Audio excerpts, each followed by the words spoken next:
Porque tu opinión también Vamos a cuenta. estar con nuestro invitado del día de hoy. Tenemos con nosotros al doctor Julio Manuel Rodríguez Grullón, secretario general del Instituto Duartiano. Y vamos a hablar con él ahora que estamos vicepresidente del Ujú. Instituto Duartiano.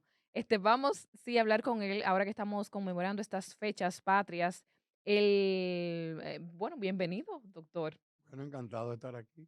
Que bueno, el próximo lunes conmemoramos el Día de la Bandera Nacional y también el 179 aniversario de nuestra independencia nacional.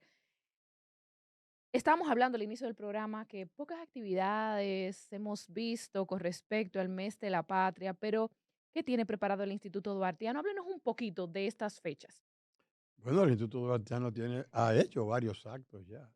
Y siempre para estas efemérides acostumbramos a hacer ofrendas florales, acostumbramos a dar charlas, acostumbramos a hacer desfiles. Hemos hecho desfiles de autos viejos, hemos hecho desfiles por las principales calles de aquí, hemos ido a Santiago. O sea, el instituto ha estado muy activo en los últimos meses y específicamente ahora para el aniversario de la independencia, pues hemos pronunciado charlas sobre Mella, charlas eh, sobre Sánchez también y Duarte, pero el instituto se creó básicamente para promover la figura de Duarte. A través de la historia eh, ha habido periodos donde se ha disminuido su importancia, en otros se dicen cosas que no son ciertas. Y entonces creó este instituto ya desde el año 1964. Tiene autonomía, tiene su ley, eh, pero es una institución del Estado, recibe fondos del Estado, aunque internamente se maneja independientemente. O sea, el presidente se elige en una asamblea del instituto, la directiva, no se nombra a nadie del gobierno.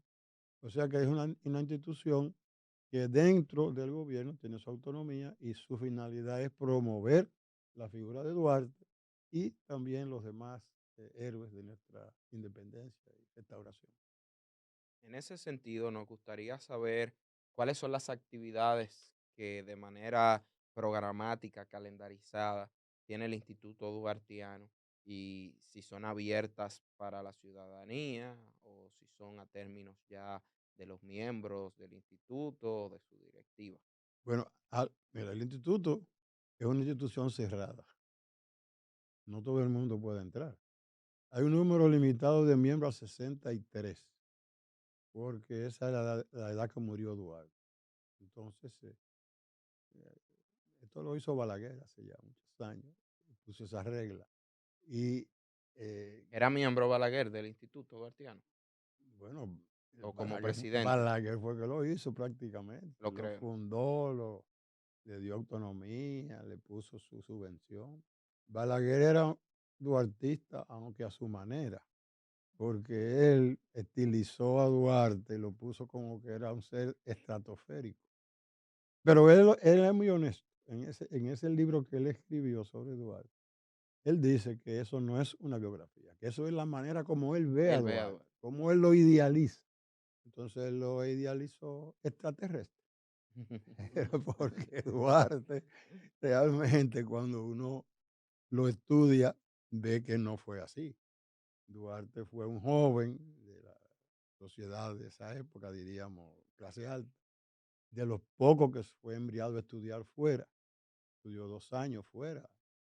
Su papá quería que fuera contable porque tenía un negocio en la Tarazana que le fue bien, pero él quería que Duarte aprendiera a manejarlo bien. Y recuérdense que aquí en esa época no había escuela, los haitianos habían cerrado todo. Esa era la fábrica de velas. La familia Esa era la fábrica de velas, la que tenían en la Tarazana. no era de vela, era el producto, era como una quincallería para, Donde se vendía de todo ahí, ¿verdad? sí, pero Ujú. particularmente para barcos. O sea, el papá de Duarte vino de España, de Cádiz. O sea, él era de Vejer de la Frontera, que era un pueblo cercano a Cádiz. Y de Cádiz vino aquí. Y él sabía de que en cañería de barco, de arreglar velas, de reparar piezas, y eso fue lo que puso ahí en la Tarazana. Le fue bien y entonces puso, además de eso, una ferretería. Entonces ya ese era un negocio próspero y él quería que Duarte aprendiera contabilidad. Y para ese fin aprovechó que iba un amigo de la familia para Barcelona y lo mandaron. Pero ¿qué pasa? Que cuando se montaron en el barco, el capitán le dijo a Duarte, mira, no te da vergüenza ser haitiano, estar gobernado por esos negros, esclavos. Porque el pasaporte de Duarte decía que él era haitiano. Entonces Duarte le dijo, mire, yo soy dominicano y cuando regrese voy a ser un país libre e independiente de toda dominación extranjera. Y ahí fue que a él entonces ya encontró un sentido a su vida de crear una nación nueva, un país nuevo aquí. Pero de las actividades que tienen el 27, que son 3 actividades, ¿puede asistir quien Ah, desee, puede mire, acompañarlos a estas por actividades? ejemplo, cuando vamos a sitios públicos, al altar de la patria, hacemos ofrendas allá adentro en el panteón, esas son públicas, esas son públicas. Ahora, eh, cuando hacemos algo interno en el salón nuestro es para los 63 miembros. No es que rechazamos a alguien que venga, pero no se invita nada más que a los miembros cuando hacemos actividades así internas Y, y, y para y esos esos miembros. miembros, 63, ¿verdad? Sí, Esos miembros, ¿cómo se van integrando nuevos miembros? sí, a medida que van muriendo, que van saliendo, entonces Me hay, imagino que hay una larga lista de espera, porque si son 63 nada más los miembros, hay, imagínense. hay Una una, persona que quiera optar por pertenecer como sí, miembro al Instituto Duarteano, sí, ¿cuáles son los pasos que debe agotar? sí, primero se le pide que haya un trabajo, que haya hecho un trabajo sobre Duarte, que demuestre que tiene ciertos conocimientos de Duarte. Entonces se llena una ficha y se le hace, porque yo le dije el miembro de número, que son los miembros activos, los que votan, pero también hay una lista de miembros, ¿verdad? Aspirantes, y ahí no hay límite. Entonces se coloca en esa lista de aspirantes, de personas que quieren entrar a miembro de número. Y en ese orden de ser miembro, el que ya es miembro tiene, o sea, No, cobra, no, no. cuál es honorífico, cómo es. Mire, algunos en la directiva se reciben remuneración, algunos por el trabajo que hacen, por ejemplo, yo por investigador, Ok. me reciben, el tesorero, algunos de la directiva, no todos, porque los vocales no reciben. O sea, hay que tener una función Ok. específica para poder tener algún tipo de remuneración, que tampoco es ninguna cosa del otro mundo. Y entonces hay un grupo que va todos los días y tiene una oficina, Empleados fijos, exacto. empleados fijos, hay secretarias, esas Claro. tienen sueldo, esos tienen su horario de trabajo, pero los miembros de la directiva no tienen un horario fijo, eh, tienen sus funciones, tienen la obligación de cuando lo invitan así a asistir, propagar. En términos generales, la idea es que se propague la figura y la obra de Duarte. Entonces, si son 63 miembros, los que están en las seccionales, ¿cómo se manejan? No son miembros, aunque Sí, son los encargados de una seccional en determinado mire, país o ciudad. mire, el instituto tiene lo que llamamos las filiales Ujú. Ok. que son en el extranjero. Y entonces están las seccionales que están en el país. Son dos tipos diferentes de, digamos, de división. Entonces, ahí lo que se necesita es que usted demuestre que tiene interés por la figura de Duarte y propagar su obra. Y entonces, cada de esas filiales puede tener sus reglas individuales dentro del marco de cómo se promueve la figura de Duarte. Y también los presidentes pasan a ser, digamos, como parte activa del instituto. O sea, las actividades del instituto pueden tener funciones similares a los 63, de número los presidentes de las filiales, los presidentes de Pero no sectores. son miembros de número.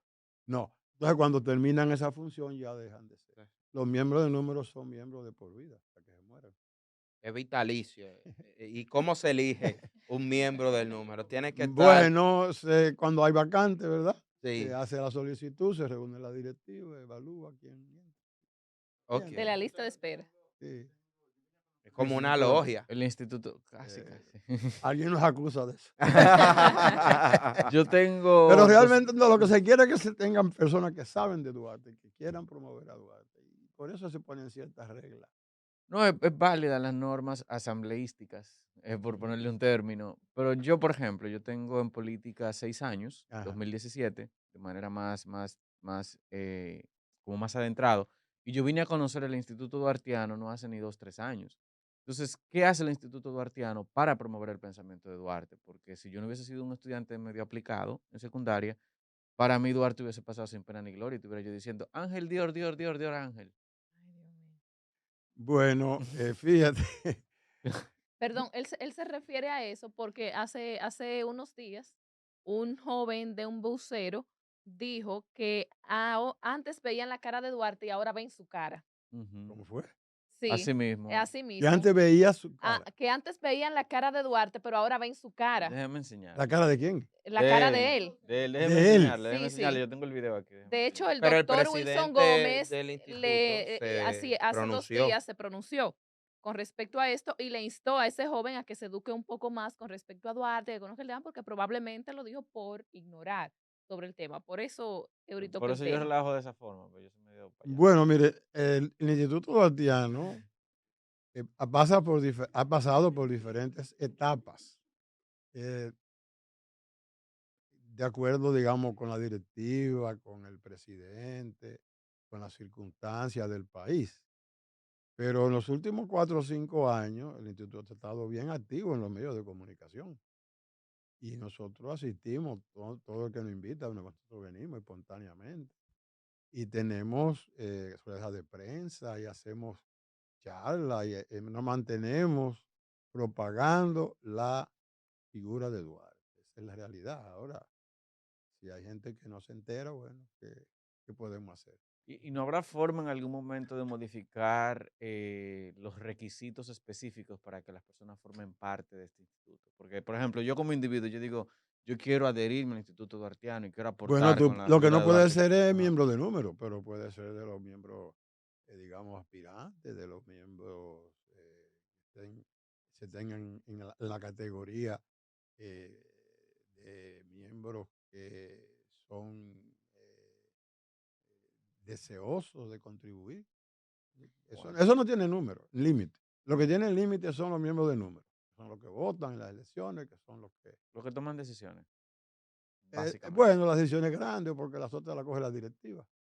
O sea, la directiva no está ¿De haciendo, cuántas no está haciendo personas asamblea todos los días. está Se hacen compuesta? dos al año. La ¿Cómo? directiva, Se hacen 2 asambleas al año. de los miembros de número de De la los directiva. miembros de De número. los miembros de número, De los correcto. miembros de número. Es como la junta directiva, Sí, cada 6 la meses. gerencia, Cada el 6 comité meses. gerente. Hay una asamblea. Jaime. En ese sentido, nos gustaría saber algunos datos históricos que son inquietudes de nuestros oyentes Ujú. también respecto a qué piensa el Instituto Duartiano sobre lo que tiene que ver la entrada de Santana al, eh, Panteón. sí, Ah, no, eso es bien conocido que nosotros queremos que a Santana lo saquen de ahí.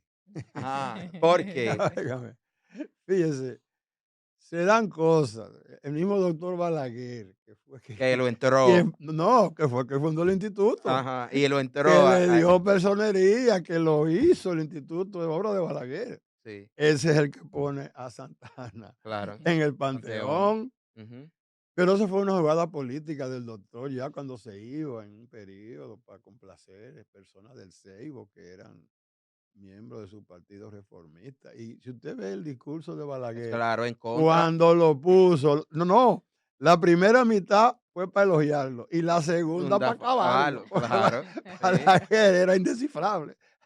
Balaguer era indescifrable.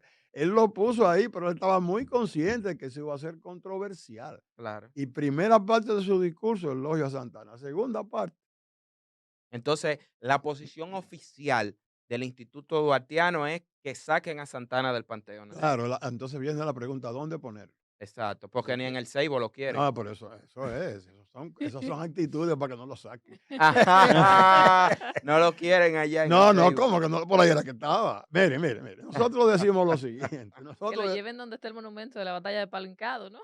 bueno, mire, nosotros decimos lo siguiente. Eran mellizos, porque ese dato se escapa. Ramón y Pedro eran mellizos. Ramón Santana y Pedro Y Santana. Ramón era el intelectual. Y Pedro manejaba los peones de la finca. Pero Pedro siempre como que seguía los consejos de Ramón. Por eso cuando Duarte va al Ceibo, con quien hablé con Ramón, no vio a Pedro siquiera. Pero Ramón le dijo, no te preocupes, que yo me ocupo de Pedro, estamos contigo. En realidad, ya ellos eran amigos de Bobadilla y estaban conectados con lo que llamamos los separatistas. O sea, que querían salir de los haitianos, pero que viniera una potencia. Ujú. Y aunque Ramón fue cortés con Duarte, luego se vio claro que no, que estaban con Bobadilla y los franceses, los mellizos Santana.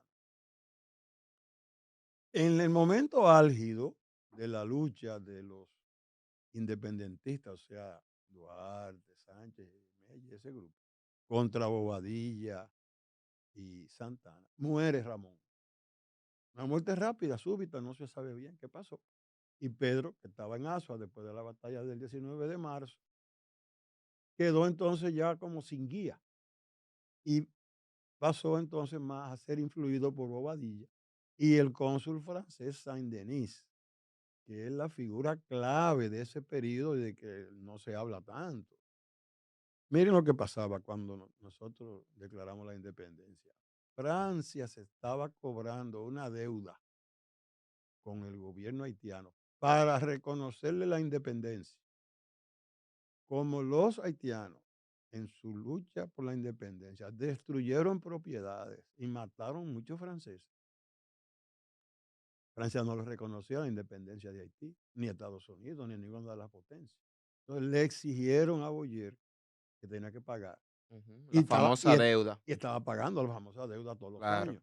Pero los franceses Que pensaban, nosotros también pagamos no, por no, oye, 22 oye bien, años oye bien, esa oye bien, deuda. oye, El oye sur bien cómo fue, oye bien cómo fue. es Los franceses pensaban que si nosotros nos independizábamos de Haití, los haitianos no iban a poder seguir pagando la deuda. Porque yo no tenía motor económico en ese momento.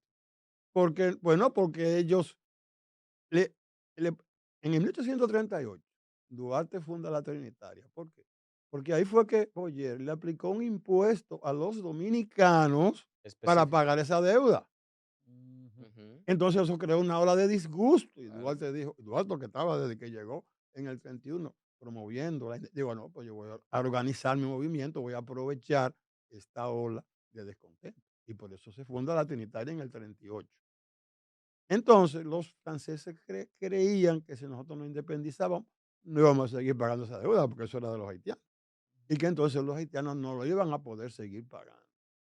Para asegurarse de que la bahía y península de Samaná pasaran a Francia como pago de la deuda. Esa iba a ser la garantía, el pago de la deuda. Francia, la República Dominicana le iba a dar, a Samaná. donar a Samaná. Y para eso fue que vino el cónsul Saint-Denis. Ok. Pero cuando Duarte regresa, se opone, porque ¿qué le van a dar a Samaná a los franceses? ¿Y qué es lo que pasa? ¿Y qué ¿Quién tenemos quería nosotros que ver con darle? la deuda de los ¿Quién haitianos? quería darle? Báez. Va, Báez sí, quería y darle. Bobadilla. Y Estaban de Bobadilla. acuerdo con por eso fue que Duarte perdió de ellos, pero fue por Saint-Denis. Ellos solo no le hubieran ganado a Duarte, Ok. porque Duarte lo sacó a patadas, porque esa era otra cosa, que la gente que Duarte, que iba a ser cura, que Balaguer mismo. No, no, no, no, Duarte es un tipo enérgico. Cuando Duarte regresa, Bobadilla y los afrancesados dominaban la Junta, y Duarte cogió y lo sacó a patada y se fueron a escondidas y se fueron para el consulado francés. Entonces Saint-Denis es que hace que venga Santana, que se había ido, desde el 19 de marzo Santana no regresó. Después de la batalla, Santana se quedó por allá con su tropa, esperando órdenes de Saint-Denis, porque él estaba de acuerdo con Saint-Denis, Santana, desde que se fue. Antes de irse para Asua, él pasó y habló con el cónsul Saint-Denis. Y entonces, Saint-Denis es que le dice, ven.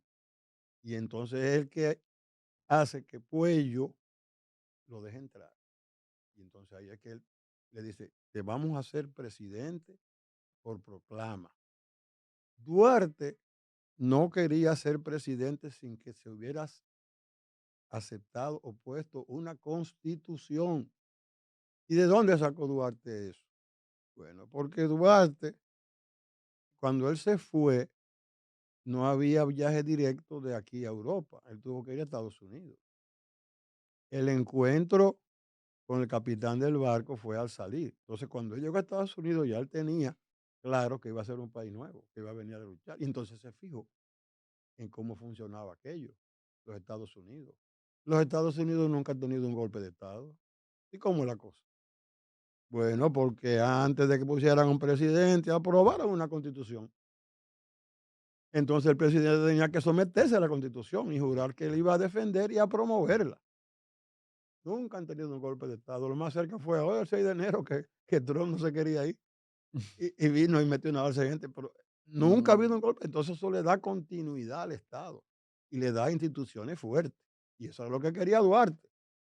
Y Duarte comenzó a hacer una constitución después que vino. ¿Qué pasa? Se armó un pleito en el país por los cargos del gobierno. Los que eran funcionarios de la dominación haitiana no lo querían dejar. Y los trinitarios decían, pero esa gente no puede seguir ahí. Bobadilla era de ese grupo, de los que eran funcionarios de los haitianos. Entonces, en el Cibao hubo escenas que la Junta, que ya la presidía Sánchez y que lo había puesto Duarte, consideró vergonzosas y mandaron a Duarte para allá a que corrigiera esos problemas y Duarte lo corrigió. ¿Qué pasa? Que cuando Duarte llega a Santiago, le hacen un recibimiento tan grande que Mella le dice a Sánchez, te lo devolveré, presidente. Hablando de Mella, bueno, vamos a recibir esta llamadita, doctor. Buenos Bueno, días, ¿quién pero nos habla y desde terminando dónde? que Duarte estaba en Santiago, entonces San Denis metió a Santana y lo pusieron de presidente sin nada, por proclama, y ahí se dañó todo. Buenos días. Gracias a la producción por hacer esa invitación a ese señor, señores. Tremendo palo. Eso es lo que estamos buscando, que vayan personas a orientarnos. Una pregunta, mi querido profesor, del orden cronológico. Cuando usted se refiere a que Duarte, cuando se va para España, que se monta en la goleta del amigo del papá, el capitán le dice que tú no eres, que si no le da vergüenza de que tú eres haitiano. Sí. Duarte tenía, cuando la invasión, ya tenía Duarte 9 añitos, porque él nace en el 13 y la invasión es el 22, cuando vio que Boyer entró con las tropas y Núñez de Cáceres le entrega la llave de la ciudad a Boyer. Sí. Él tenía en ese entonces 9 años. Sí. ¿Cuál era el gentilicio de los nacidos en la parte este de la isla Dominicano. de Santo Domingo? Eran dominicanos, Sí, porque la sí. República Dominicana se forma en el 1844. Y El estamos hablando del país. 13 y del 22. país. ¿Cuál era el gentilicio? ¿Cómo se llamaba? Mire, ¿Cómo se el nos llamaba a gentilicio nosotros? de Si Duarte fue quien dominicano. funda la República Dominicana en el 44. No, Quiero saber el gentilicio de ese entonces. Gracias por escucharme. Hay que aclarar una cosa. El gentilicio de dominicano viene de lejos. Claro. Fíjate, después de las devastaciones de Osorio, que se quedó desierta la parte occidental de la isla, la mitad occidental, comenzaron a venir ahí franceses, ingleses, de todo. Al fin y al cabo se quedaron los franceses con eso. Entonces, los que no se habían ido, que estaban de este lado, esos recién llegados le pusieron nombre de dominicanos, refiriéndose a la ciudad de Santo Domingo. O sea, ese gentilicio viene desde el siglo XVII. Dominicanos son los que se quedaron en la parte oriental de la isla y ese era el nombre que se le daba. De eso lo pusieron los franceses, los ingleses, todos los que se quedaron del otro lado. Doctor, nos queda poco tiempo, apenas tenemos ya 2 Él minutos, pero habla. Sí, la pregunta. uno de nuestros oyentes, Aris, justamente, dejó una pregunta hace unos días para ustedes. Él entiende que como Ramón Matías Mella fue parte o fue quien fue a España en el proceso de la anexión, entiende que si el Instituto Duartiano en algún momento ha pensado en que se retire a Mella e incluso al mismo Francisco de Rosario Sánchez de los tres padres de la patria, dejarlos como libertadores y solamente a nuestro padre fundador, Juan Pablo Duarte, como padre de la patria. Si han pensado en eso. Pero es que nosotros siempre decimos que nada más hay un solo padre de la patria. Nosotros nunca hemos dicho que son tres. Ay, Dios mío. Bueno, aquí se están dando detalles. Ay, Dios mío. Ustedes como Instituto Duartiano potencian a Duarte por encima del legado de Ramón Matías Mella y de Sánchez. Pero qué legado, eso fue Duarte todo. Eso eran discípulos de Atención, Duarte. periódico. Óigame, es que Sánchez y Mella eran discípulos de Duarte y siempre lo admitieron. Y ellos, perdón, es que en vida, ni Sánchez, ni Mella, ni nadie de la Trinitaria se consideraba igual a Duarte. Duarte era el cerebro, el que dirigía, el que decía todo. Esto cambia la historia. Pero lo que pasó fue que cuando abolieron la ley donde Santana los expulsó, Duarte no regresó, porque no se enteró, porque Duarte era muy susceptible a que hubiera disputa entre dominicanos. Él odiaba eso, que por él hubiera disputa. Entonces, al ser expulsado, él se fue para la selva un tiempo en Venezuela hasta que se le pasó, tuvo 12 años que nadie sabía de él. Entonces, regresan Sánchez y Mella sin Duarte. ¿Y qué pasó? Bueno, que Sánchez se hizo baecista y Mella santanista. ¡Ay, Dios mío! Ay, entonces, bueno, qué forma de terminar hoy. Ay, Dios mío. Pero no estamos ofendiéndolo. Eso estaba a la vista en la historia. Bueno. Sánchez era baecista y Mella santanista cuando Duarte no estaba para dirigirlos. Eso es la realidad. Bueno, señores. Entonces ellos se anexaron a los criterios que tenía Báez y que tenía Santana de anexiones y ellos la firmaron. No, ellos no llegaron a firmar nada porque una cosa es llamar el diablo y otra verlo venir. Mella, cuando Santana, Mella incluso fue en una misión a España a buscar que España reconociera a la República Dominicana o le hiciera una anexión. Eso fue Mella en una misión a España. Pero era básicamente, pero espérate, nosotros no estamos diciendo nada que no se sepa. Eso fue una misión que Santana lo mandó. Ay, Dios. Entonces, para terminar, cuando ocurre la anexión, Mella está de comandante de la fortaleza de San Felipe en Puerto Plata, porque Mella entró al ejército cuando regresó del primer exilio y estaba con Santana en el ejército, pero entonces se opone a que vengan los españoles y entonces Santana lo tranca. Santana lo trancó 2 veces a Mella. Cuando Duarte lo envió a negociar en el 44 y lo trancó después en el 61 cuando la anexión. ¿Cuál era la profesión de Duarte? Bueno, Duarte era contable oficialmente, el primer contable del país. Él hizo un reporte sobre cómo gastó su dinero y porque esa fue la profesión que él aprendió en Barcelona. Pero además de eso aprendió muchísimas otras cosas. Estrella 90.5 FM presentó Estrellas de la Opinión.